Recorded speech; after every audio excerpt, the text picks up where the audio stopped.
Hello and welcome to today's video. This is a really fun, exciting one. I decided this year I'd try and do some like seasonal book recommendations, and this is the first one of those. So these are going to be my spring book recommendations, just the books that give me spring vibes that I think would potentially be enhanced by reading them in the springtime.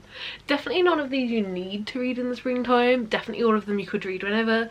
But I do think I stand by all of these, that if you read them in the springtime, the actual like fun of them might be a little bit enhanced and you might have just like that little bit easier time with them. So yeah, that is what today is. I have some graphic novels, some poetry collections, a mystery, a few like contemporary romances, a couple of like fantasy-ish / magical realism, and a memoir, which I know the memoir might sound a bit out there, but I will explain it. And in fact, we can just start with that one. So let's just get into them. These are my recommendations. There are 13 of them all together, so let's get into it. So first up, the memoir. Now let me set the scene. If you're anything like me, or a lot of people, I feel like this is quite a common thing to do. You might start your annual Gilmore Girls rewatch in the autumn time. And if you have a similar pace to me, then about a season a month or thereabouts is probably about the right pace. So you get to the springtime and you've finished your Gilmore Girls rewatch, which is just dreadful, and you still want to be in that Gilmore Girls mindset. So here it is. This is Talking as Fast as I Can by Lauren Graham, who plays Lorelai in Gilmore Girls. So it is very much, that's like where I'm at. And I do think that this would be a really fun read, if you especially if you have just finished that rewatch, because there is so much in this talking about Gilmore Girls. It literally, I'm pretty sure it starts out as Gilmore Girls and a lot of it is that. There's also pictures involved of them like on set and stuff. So very fun, like you might recognise a few of the episodes. And then it also ends with Gilmore Girls when they're doing the a year in the life of section. So it's very, very fun. I would definitely say read this after your Gilmore Girls rewatch, just for a little bit of extra fun. I mean, I'm assuming that you'll finish watching Gilmore Girls around springtime, but yeah, whenever you do finish it, I would definitely recommend this one. It's so good. Like, I don't think it's necessarily like the best book or the best memoir, but I think if you're a Gilmore Girls fan, you will really enjoy this one. So yeah, that is my first springtime recommendation. Then the magical realism book I have here is Before the Coffee Gets Cold. This is a book of 4 short stories, all centered around this magical cafe in Tokyo, where you go in and if you sit in a certain chair at a certain time and drink a certain drink, you can travel to the past or travel through time, and you can stay there in this different time until the coffee gets cold. So you've got to drink the coffee before it gets cold to like get back to your time, and that's like the whole book. It's just different short stories on different people's lives, and it's really, really fun. Why I think this would be good in springtime is because if I remember correctly, and I do really hope it's the first one, I have read the first 3 of these and I'm pretty sure it's the first one, all of it is set in like the spring season. I have a very vivid memory of like cherry blossoms being mentioned, and I'm pretty sure, like 99% sure it's the first one. Maybe it was the second one, but if you read the first one, you're probably gonna want to pick the second one up as well. So yeah, that is my next recommendation, and honestly I just think you'd have a lot of fun. Take this out, go to a park, sit under the trees. If you've got some cherry blossom trees in your local park, like sit under those and just read this. I think you'd have such a lovely time. And because it's 4 short stories as well, it's quite easy to sit down and like just read one and then pick up the next one when you next have the chance. So yeah, really, really would recommend this. Then this is like fantasy-ish, like it definitely is a fantasy book, but it's very light on the fantasy, and this is a YA as well. This is This Poison Heart. Although this isn't necessarily set in the springtime, so much of this book centers around like plants and growth and like growing plants in greenhouses and just all of these things that, although in this book they might not necessarily happen around springtime, I associate with like springtime. You know, like the first free weekend that I have during the spring, I normally repot all my plants, and you know, this really is just when you experience those things, when the flowers are blooming, when everything's good and pretty and all the pastel colours are out. So that is why I'd recommend this one for the springtime. In this one we meet Bree, who has a gift. Like, she can make these plants grow, and that's where the magical part comes in. Like, she can really essentially like make plants grow bigger or make plants start to grow. Like, I'm pretty sure she makes them grow like from seeds and stuff, if I'm remembering it correctly. And yeah, she finds out very quickly that she's inherited a house, and it has a greenhouse and like lots of plants about, and it's also got secrets. And this is really like a fantasy mixed with like a mystery, but it's like a mystery of Brie herself, and it's very, very fun, and I would highly recommend it. Then onto the like romance slash contemporary. I would say all of these have romance in, but then one of them may be a lot more contemporary. So yeah, we'll go in order of like how much romance there is. So this one is definitely mainly romance, and that is Delilah Green Doesn't Care. I very recently read this one last month, and honestly, as much as I enjoyed it and I had a great time, like, this is one of the highest rated romances I've ever read. I do think I might have had a bit more fun if I'd have waited until the springtime. A lot of it is set during the springtime. There are a lot of like flowers and floral things mentioned. It's set, if I'm remembering correctly, I think it's set in May and June, so you know, like, I think summer May counts as spring. I don't know exactly. I probably should have checked when the actual like correct seasonal dates were, but I pretty much cast like March, April, May. I know that those aren't exactly, but like if we're just looking at months rather than the exact dates, like March, April, May are like spring times, and I'm pretty sure this is set in May and June, so it's just got like those vibes throughout. Like, there's nothing overly spring about it, but it's literally just when it's set, and it is spring into summer, so you could always read it at the end of spring. But it's just a really fun, nice romance that felt very real. There was a lot of other stuff going on outside of the actual romance. Both of these main characters had their own lives and their own things going on, and it was a really good time. I really enjoyed it. If you want to hear more of my thoughts on it, I do have a reading vlog, I'll link it up here, where I read this and 2 other romances in, and this is the first book that I read in that vlog, and it was definitely my favourite. Then I would say that this one is definitely romance heavy, but we follow 2 different characters, and it's not all about the romance, and that is The Switch by Beth O'Leary. Again, very fun. This is about Lena, who is young and living in London, and Eileen, who is an OAP and living in a little quiet village. And they're switch lives. They are grandmother and granddaughter, and Lena goes and moves into her grandma's house in this little village and makes the most of life there, and the grandmother, Eileen, moves to London and lives with Lena's housemates and makes a life for herself there. And it's very fun, it's very nice, it's very wholesome, but it's just a really lovely time. Like, basically at points in their life where they're feeling a bit stuck, they're not really sure what's going on, and they switch places to like switch life up a bit. And I can definitely remember a fete in this. Like, I can always remember like a summer fete at school. I don't know if it was actually called a summer fete in this, but there were fetes, there was little village, little town antics. And then in London, in terms of the grandma, she's like living the high life in London as this like older OAP, and just really having a great time. And it's just very heartwarming, and I don't know how to describe why this is spring, but I think if you read it, you understand. It just does have that like springtime feel about it. And then last but not least in this contemporary romance section is one that leads much more contemporary, and that is Felix Ever After. This is lovely. It's joyful, it's hopeful, there's so much going on. It's kind of like coming of age, but for a little bit older. I would maybe class this as like between young adult and new adult. It's very fun, very nice, and like, don't those colours just scream spring and all the flowers? So good. In this one, it is all about Felix, who has never been in love, but it's also about Felix discovering who he is and accepting himself and figuring things out. Felix also secretly fears that he's one marginalisation too many, black, queer and transgender, to ever get his own happily ever after. And obviously it's a contemporary romance, so it ends nicely. I'll say that, it ends nicely. You know, there's always a nice like cozier feeling ending to these like contemporary books, or at least everyone I've read. And yeah, it's a really good time. I don't know exactly when this is set over, I can't remember, but I know that it ends during like Pride, and Pride is in June, so I think it's set over 2 or 3 months, I want to say, so definitely over that springtime. And yeah, this is a coming of age YA to new adult book where we see Felix figuring out life, and it's a great old time. If you haven't read it, I definitely recommend giving it a go. Then onto our mystery. This is the Thursday Murder Club. Do I need to say more? Do I need to say more?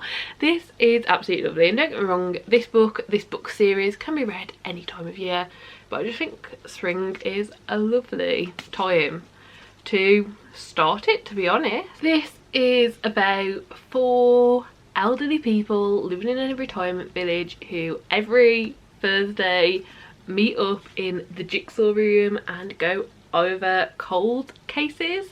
We meet our 4 lovely characters. We've got Elizabeth, Joyce, Ibrahim and Ron, and we get to know them so well throughout this series, but they are just great characters. And one day, you know, they've got their meeting, they're doing their cold cases, but then a murder happens on the doorstep and they want to help solve that one too.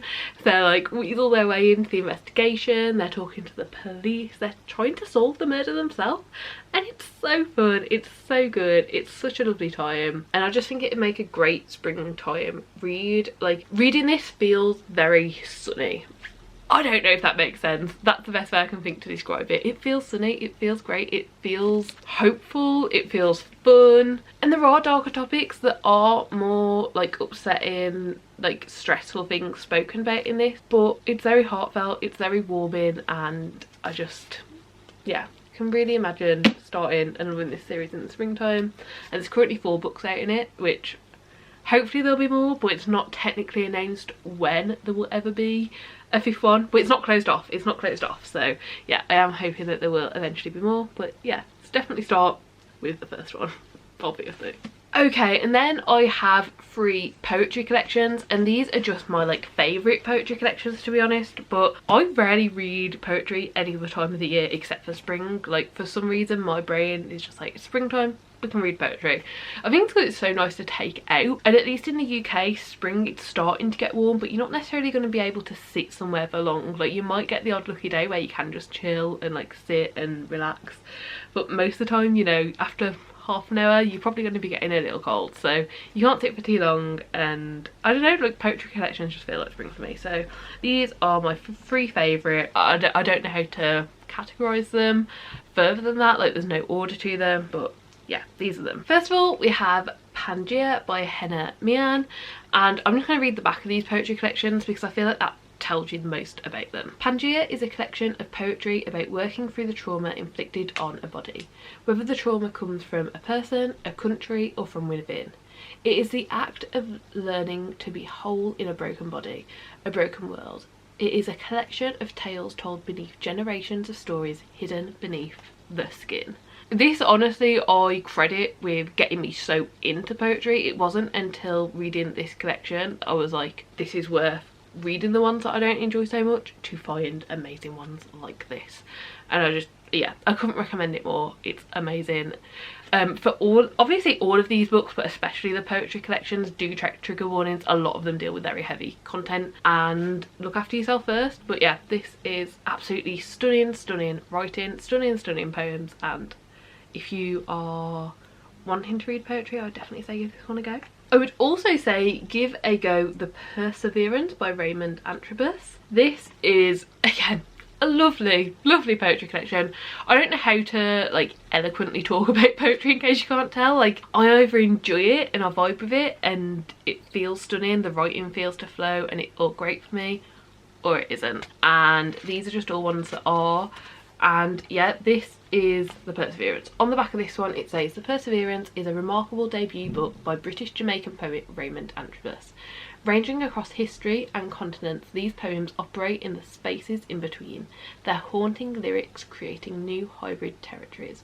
The Perseverance is a book of loss, contested language and praise, where elegies for the poet's father sit alongside meditations on the death experience. It's so good, it's so good. It talks about so many things, and yeah, I loved it. I absolutely loved it. And then the final poetry collection to talk about is All the Flowers Kneeling by Paul Tran. This again, it's just an amazing poetry collection. I don't know how to talk about these. I will also say for this one, the author has quite a few videos online, either from different like interviews and events where multiple times you can find the poems in this collection read out loud, and that's also an amazing way to consume them. Like, I think I watched 2 or 3 videos where there was a poem in them where I could watch the video and read along at the same time, and it was amazing. On the inside of this one it says, "This is a book about survival. This is a book about love." Visceral and astonishing, Paul Tran's debut poetry collection, All the Flowers Kneeling, charts the rebuilding of a self in the wake of extremity. How, it asks, can we reimagine what we have been given in order to make something new? An identity, a family, a life, a dream. These rich, resonant poems of desire, freedom, control and rebirth reach back into the past. The tale of Scheherazade, US imperial violence, a shattering history of personal abuse, to show how it both scars and transforms. Innovative poetic forms mirror the non-linear experiences of trauma survivors, while ambitious sequences probe our systems of knowledge making and the power of storytelling as survival. So good. Once again, highly, highly, highly recommend. Once again, please check trigger warnings before going into, but it is absolutely stunning. Yeah, I love it. I love it. It's one that I will definitely revisit. I've only read this once and I definitely want to revisit it at some point, as I feel like there will be more and different things to take away from this every time it is read. Okay, and then last but not least we have the graphic novels. Graphic novels I love all year round, but especially in spring when you can just take them out, give them a quick read, and you know, like, they read so quickly, they read so lovely, and most graphic novels I find are very cute and sweet, which is exactly what I want from spring. So first up we have Heartstopper. Obviously Heartstopper's very big. I know a lot of people who are interested in it have already read it, but I just wanted to put my 2 cents in, so I also highly, highly recommend it. So this is volume 1. There are currently 5 volumes out. The 6th and final volume comes out next year, and I just couldn't recommend this more. It very, very nicely says on the back, boy meets boy. Boys become friends, boys fall in love. It is that simple. And yeah, this is the story of Nick and Charlie meeting each other, becoming friends, becoming more than friends, and also learning about their own identity and learning about love and expression and so many other things along the way. But yeah, I feel like the back very nicely puts what you'll find in this volume. Then I also have Bingo Love. This is about 2 grandmas who met them when they were younger, and due to society being shit, they couldn't continue seeing each other, and they both went off. They had these completely separate lives, and then many, many years later, that it's on the back, reunite nearly 50 years later and get their love story. It is lovely, it is sweet. There was a twist at the end that I did not see coming. It is a very lovely story, but it's also quite sad in places, I would say, but sad in a way where it's just life, unfortunately. Well, some parts are just life, some parts are, hopefully we've moved past some parts of, you know, for instance, they couldn't be together when they're younger because society being shit and families being shit and whatever. But especially the parts that I was shocked by, I unfortunately think they're just a part of life that we have to deal with, in terms of loss and grief and relationships working and not working, and friendships and families, and putting all that together. So yeah, would highly, highly recommend. And it's also absolutely stunning on the inside. Like, if you just look at some of these pages, like these colours, oh my gosh, absolutely stunning, stunning, stunning. Definitely recommend. And then last but certainly not least, my final recommendation is The Tea Dragon Society by Kay O'Neill.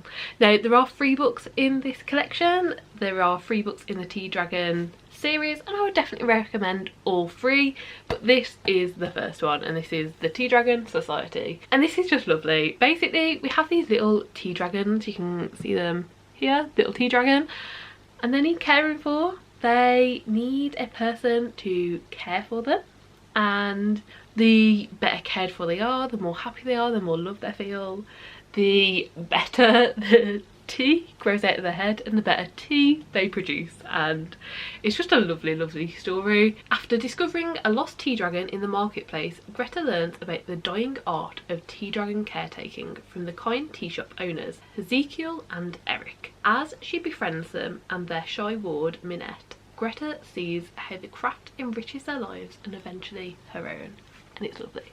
It's cute. I love the tea dragons. They are very much characteristic wise like cats. They like the sun, they like to lie about, but it's very fun. And if I open up to a page, you can just see how stunning the artwork is in this one as well. Absolutely stunning. Like, look at that, look at that, look at that tea dragon, and it's just lovely. So yeah, I would highly recommend. And chapter 1 starts out in spring. We do see a lot of time pass through this one, but it does start out in spring, which is even more reason to pick it up during the spring. So yeah, that's my final recommendation. I do hope that you've liked all of these recommendations, that maybe you found a book or two for you to try.